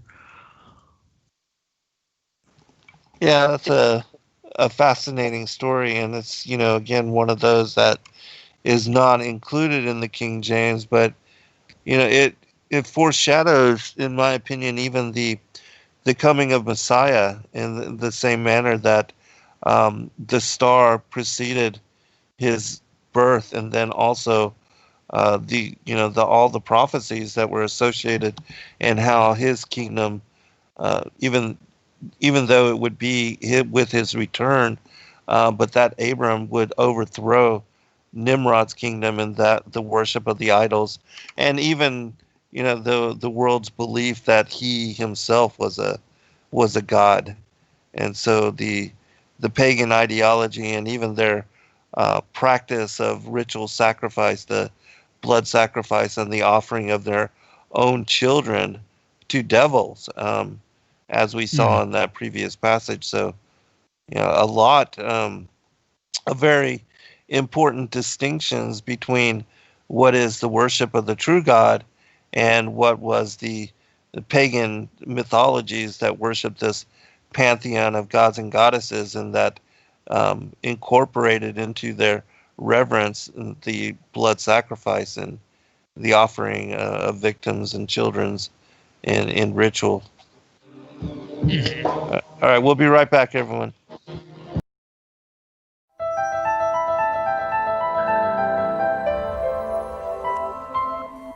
As a bookstore for truth seekers, it's our goal to make ancient manuscripts which were once held captive by secretive institutions available for public consideration. In our generation, where wisdom has increased as Daniel the prophet foretold, we have access to many of the testimonies our early church brethren were persecuted for preserving. After being hidden for centuries, these manuscripts have been leaked from various sources throughout the earth, and it's our goal to gather these sources into printable form to make available for all who seek the ancient way. If you're looking to deepen your studies of the biblical narrative, find these ancient manuscripts and more at sacredwordpublishing.com.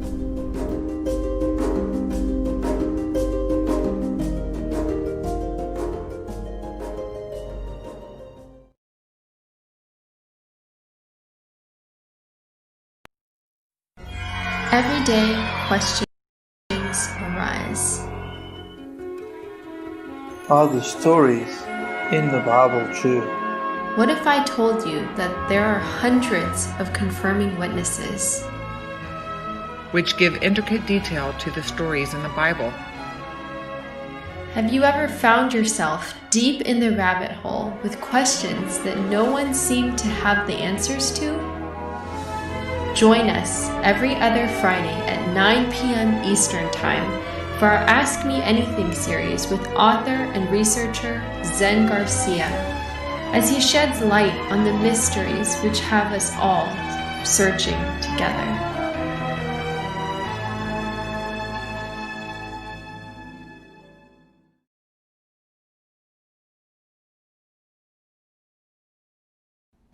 Your partnership with Sacred Word Publishing goes further than the publishing of ancient manuscripts and weekly video content.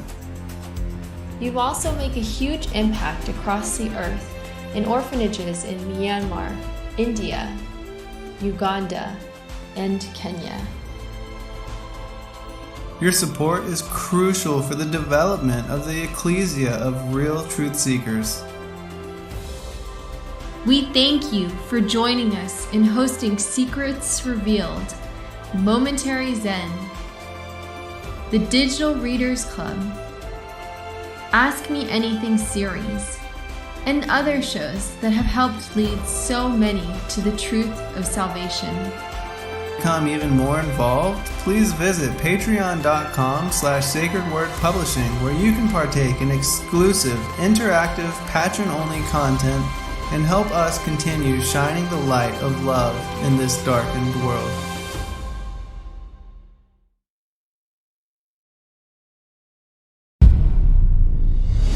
Sacred Word Revealed comes to Atlanta, Georgia on September 11th to the 13th, 2020. Purpose to reveal end-time mysteries. To prepare the final generation, we must don the full armor of God. Featuring Zen Garcia, Dr. Joy Pugh, Rob Skiba, Gary Wayne, Yana Ben Noon, Stephen Benoon, Dr. Stephen Pigeon, Zen Garcia, Laurel Austin, Nathan Reynolds. Buy your tickets now at sacredwordrevealed.com.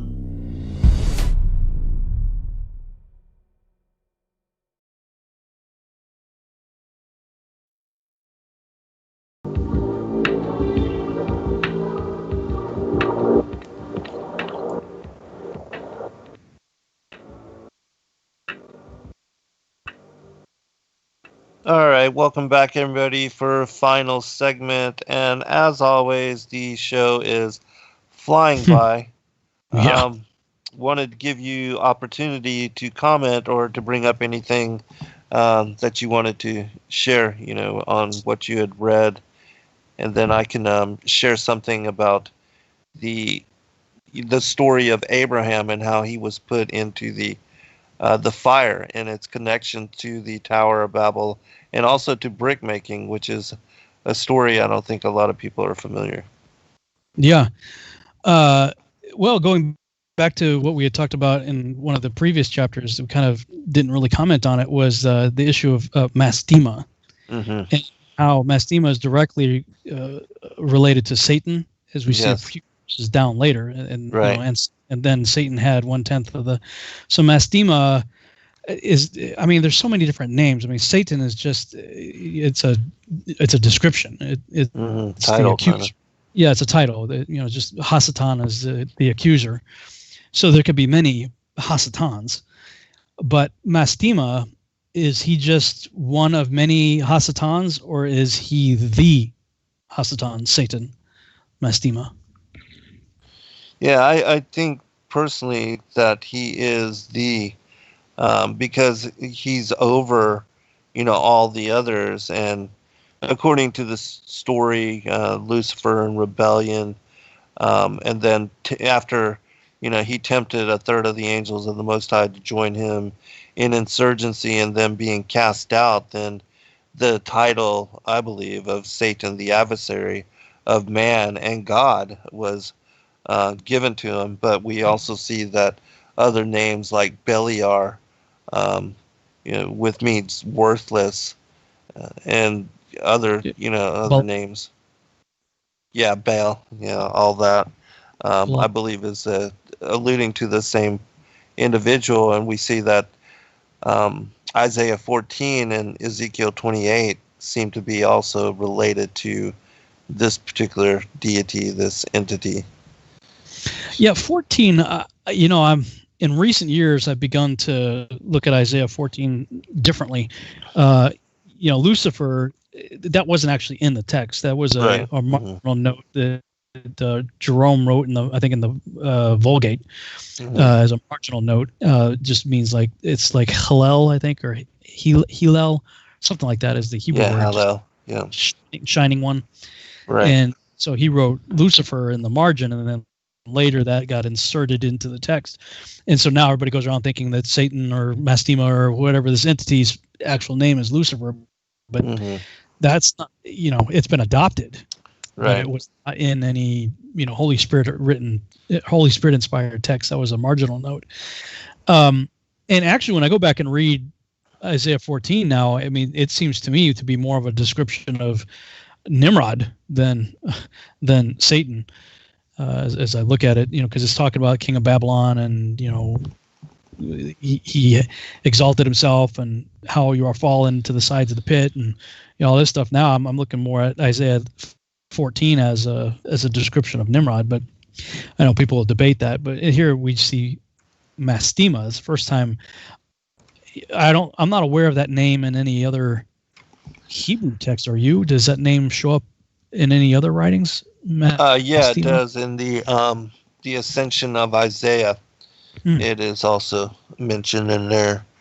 But with regard to Isaiah chapter 14, the reason I think it's connected to Satan is because of the mention of him as an abominable branch, and also that it talks about him as being that him being the abominable branch, that the seed of the evildoers are connected to his children. And so I believe that what it's alluding to here it goes back to Genesis 3 and also to Matthew 13, the enemy sowing the tares.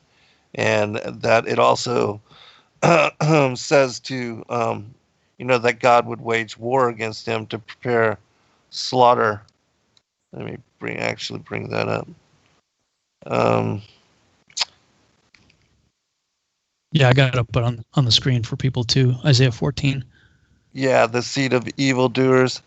But the abominable branch is like his half of the family tree, which we know that humanity is regarded as a tree, a family tree, and that his branch is the tares, the children of the perdition, the children of the evil one, the progeny of the devil. And I think that where it says here, prepare slaughter for his children for the iniquity of their fathers, that they do not rise nor possess the land, nor fill the face of the world, that this is connected to, again, to Genesis chapter 3. Oh, and it's in verse 19. But thou art cast out of thy grave like an abominable branch, and as a raiment of those that are slain, thrust through with a sword, that go down to the stones of a pit as a carcass trodden under feet. And the whole thing of ascending to wanting to ascend above the heights and the clouds of God, and to establish his throne in the sides of the north above the mount of the congregation. I see that as it's connected to chapter 29 in the book of Enoch, where it says one out of the order of the angels wanting to ascend above the clouds and to establish his throne, that Christ speaks about. The word of the Lord talks about having cast him out. And I think that's connected to the Luke chapter 10 verse 18, where it says that I saw Satan like lightning fall from the heavens, and this is all that occurred on the second day, which was previous to the creation of humanity. Actually, I'll be doing one of my presentations on this whole theme as well. Yeah, it is interesting. I mean, you're taking the traditional view, which most people have, of Isaiah 14 being Satan. But again, and I hear all that. I used to teach it and preach it myself, but I'm just considering another potential point of view on this. And it may be that if Nimrod in fact is the Antichrist, then he is playing the antithesis of Jesus Christ. So where Jesus Christ, Yeshua, imitates his father. I only do what I see my father doing. I only say what my father says, right? And if is the antithesis of that, then if you think of Satan trying to ascend above the Divine Counsel, let's say above Mount Meru, above the that court, and to take over heaven, and God gives him a smackdown. So that would be the traditional, what you just said. That's pretty much the traditional view of Isaiah 14. And I actually used to point to Isaiah 14 and his children prepare slaughter, verse 21, for his, and use that as the justification for the only biblical second incursion that I see, in the scriptures, and why Satan goes to prison for 1,000 years.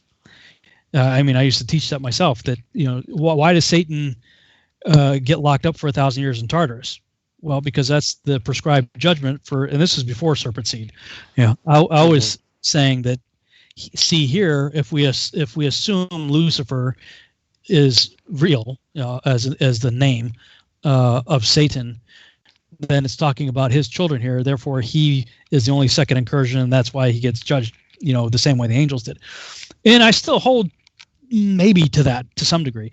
It's shifted with a Genesis 3 mindset now, going, well, maybe, maybe it has some, but I'm just going to put this out for people to consider, because this is what I'm considering. If I back up to verse 4, and we'll go right through all that. I'll just go through from starting in verse 4 right through to what I just said. And thou shalt take up this proverb against the king of Babylon, and say, how hath the oppressor ceased, the golden city ceased. Okay. And I think of what we're studying here in Genesis 11 and Joshua and Jubilees. Right. And Yahuwah hath broken the staff of the wicked and the scepter of the rulers. He who smote the people in wrath with a continual stroke, he that ruled the nations in anger is persecuted, and none hindereth. The whole earth is at rest and is quiet. They break forth into singing. Yea, the fir trees rejoice at thee, and the cedars of Lebanon, saying, since thou art laid down, no feller is come up against us. Hell from beneath is moved for thee to meet thee at thy coming. It stirreth up the dead for thee, even all the chief ones of the earth. It hath raised up their thrones, all the kings of the nations. And they shall speak and say unto thee, art thou also become as we? Art thou become like unto us? Now that's one that you would say the angel, if angel is Satan, the anointed cherub, are you now like us, like people? That would be one of under the authority of death. Yeah, where the people who are in hell would be like saying to Satan himself, Mastima, whoever you want to call him, Hillel, are you now like us? So, I mean, this is one of those go-to scriptures, right? But I'm still thinking that this king of Babylon, Nimrod, he was the mighty everything, at that time. Thy pomp is brought down to the grave, and the noise of thy viols. The worm is spread under thee, and the worms cover thee. How art thou fallen from heaven, O shining one? I'm just going to replace Jerome's marginal note there. How art thou fallen from heaven, O shining one, son of the morning? How art thou cut down to the ground, which didst weaken the nations? For thou hast said in thy heart, I will ascend into heaven, and will exalt my throne above the stars of God. I will sit upon the mount of the congregation in the sides of the north. That's exactly what Nimrod said he was going to do with the Tower of Babel. I will ascend above the heights of the clouds. I will be like the Most High. We read that in Joshua last week about the three camps and the arrows of blood and all that. I will ascend above the heights of the clouds. I will be like the Most High. Yet thou will be brought down to hell, to the sides of the pit. They that see thee shall narrowly look upon thee and consider thee, saying, is this the man that made the earth to tremble and did shakes the kingdoms? That made the world as a wilderness and destroyed the cities thereof, that opened not the house of his prisoners? All the kings of the nations, even all them, lie in glory, every one in his own house. But thou art cast out of thy grave. Gilgamesh was cast out of his grave in April of 2003, like an abominable branch, and as the raiment of those that are slain, thrust through with the sword, that go down to the stones of the pit, as a carcass trodden under feet. Thou shalt not be joined with them in burial, because thou hast destroyed thy land and slain thy people. The seed of evil doers shall never be renowned. Prepare slaughter for his children, for the iniquity of their fathers, that they do not rise, nor possess the land, nor fill the face of the earth with cities. For I will rise up against them, saith the Lord of hosts, and cut off from Babylon the name, and remnant, and son, and nephew, saith the Lord. Oh, doesn't need to go any further here. Oh, I will go further there. I will also make it a possession for the bittern and pools of water, and I will sweep it with the besom of destruction, saith the Lord of hosts. The Lord of hosts hath sworn, saying, surely as I have thought, so shall it come to pass. As I have purposed, so shall it stand, that I will break the Assyrian in my land, and upon my mountains tread him underfoot. Then shall his yoke depart from off them, and his burden depart from their shoulders. I think I need to go any further than that. So anyway, I mean, it depends on what glasses you're looking at this through.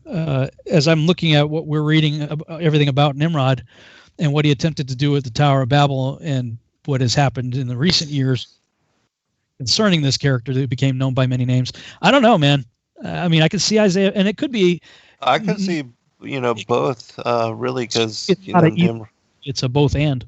Yeah, because Nimrod, just like how it says that Satan also worked through Pharaoh and during the Exodus, and so I could see certainly, Nimrod was a world ruler, and that he had to have been indwelt by, the spirit of Satan, without question.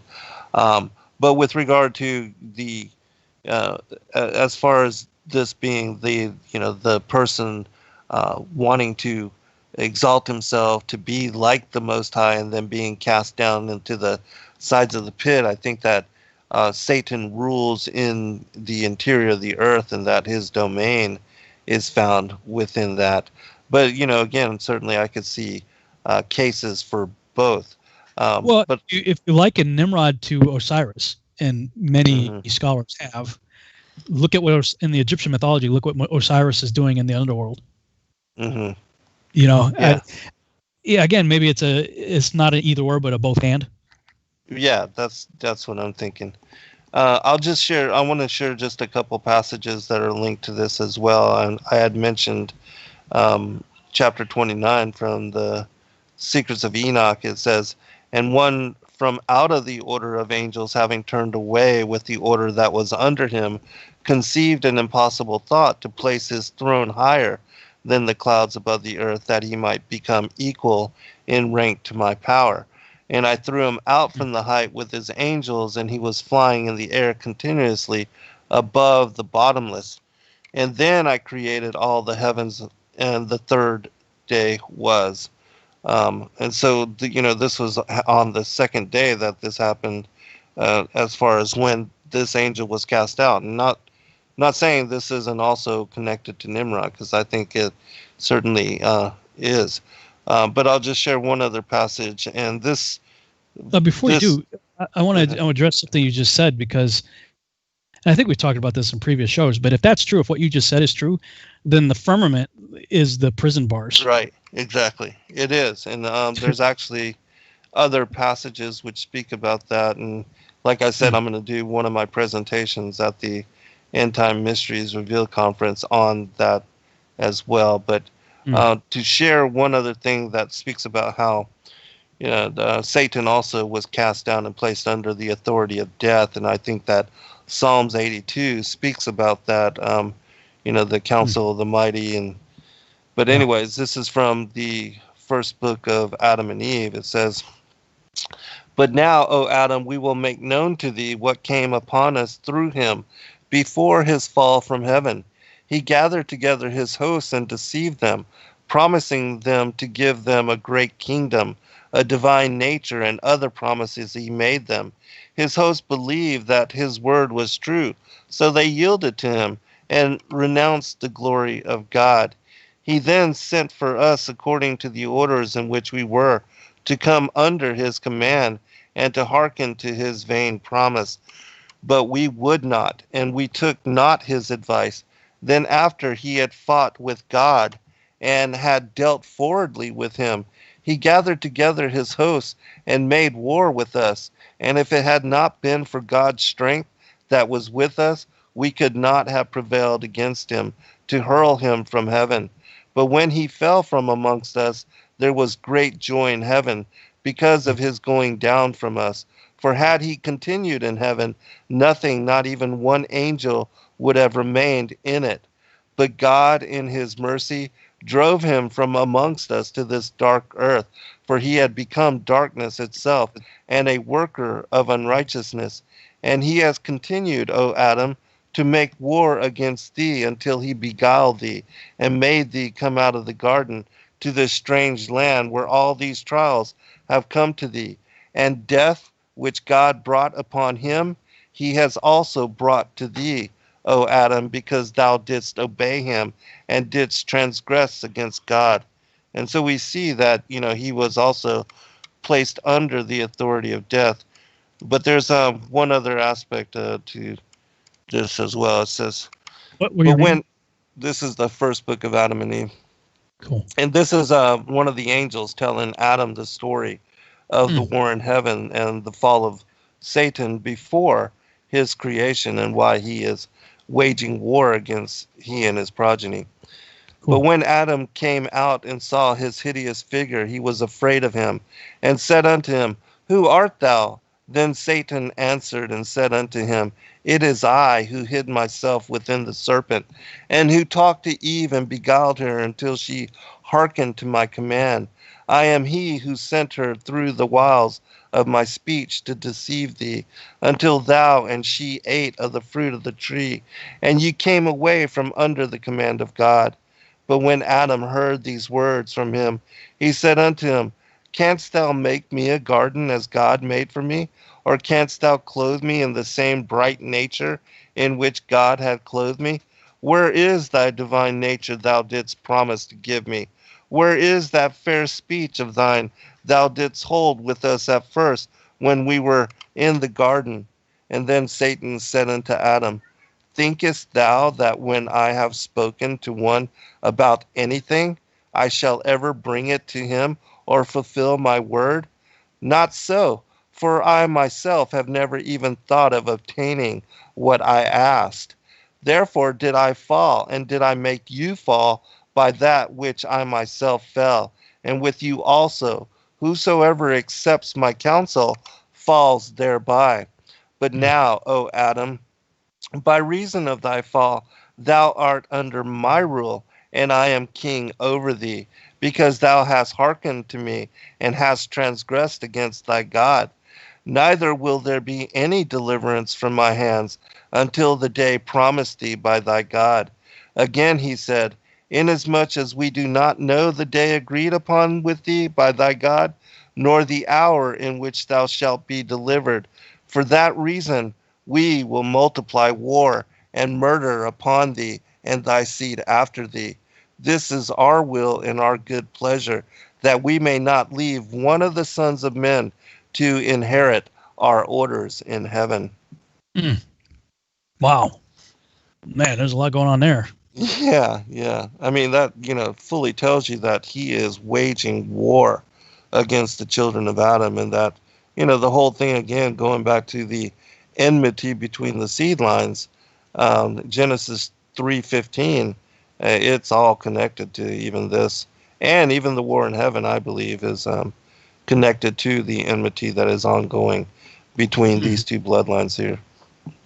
Yeah, and the whole Mastema story about the keeping 1/10 of the demons, and we learned in Enoch that demons are disembodied spirits of formerly living angel-human hybrid Nephilim.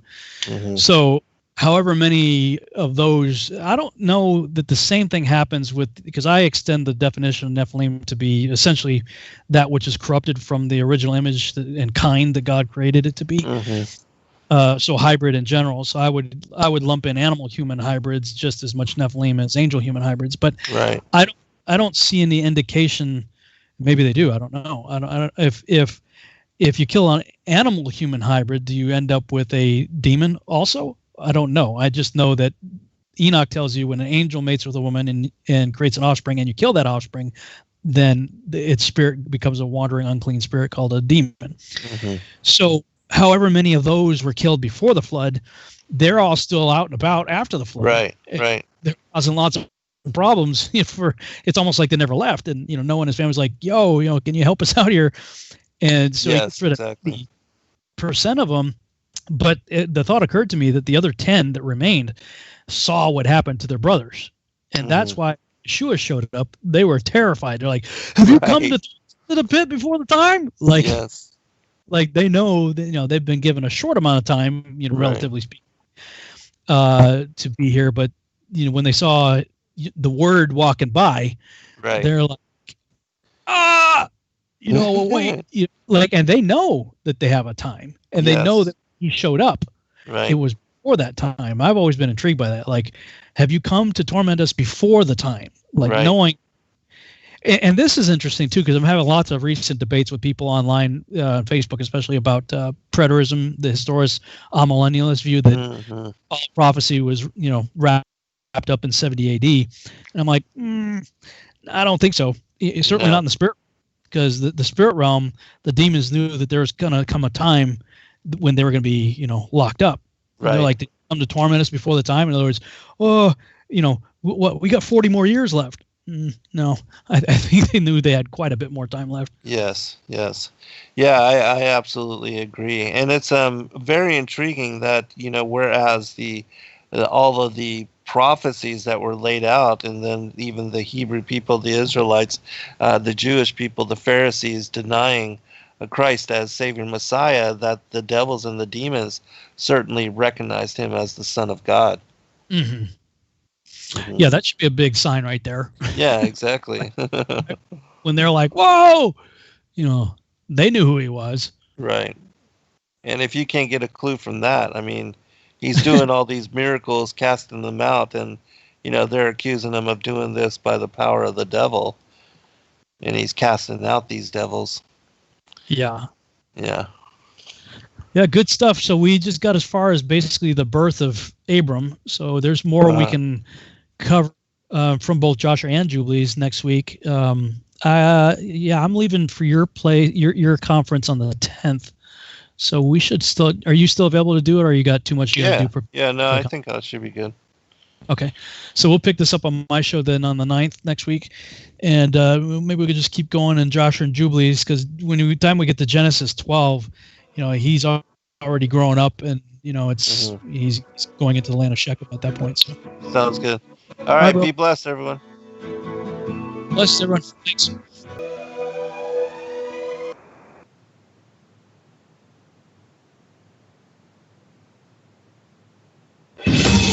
Truth Frequency Radio is your #1 source for news and information without the hate, hype, and fear. We're proud to feature cutting-edge programs like The Christopher Everard Show, The Covert Report with Susan Lindauer, Enemy Within Radio with Tom Barnes, Freaky Friday with The Woo Crew, The Gematria Effect with Zachary Hubbard, America's Evil Genius with Travis Cook, Phoenix Rock.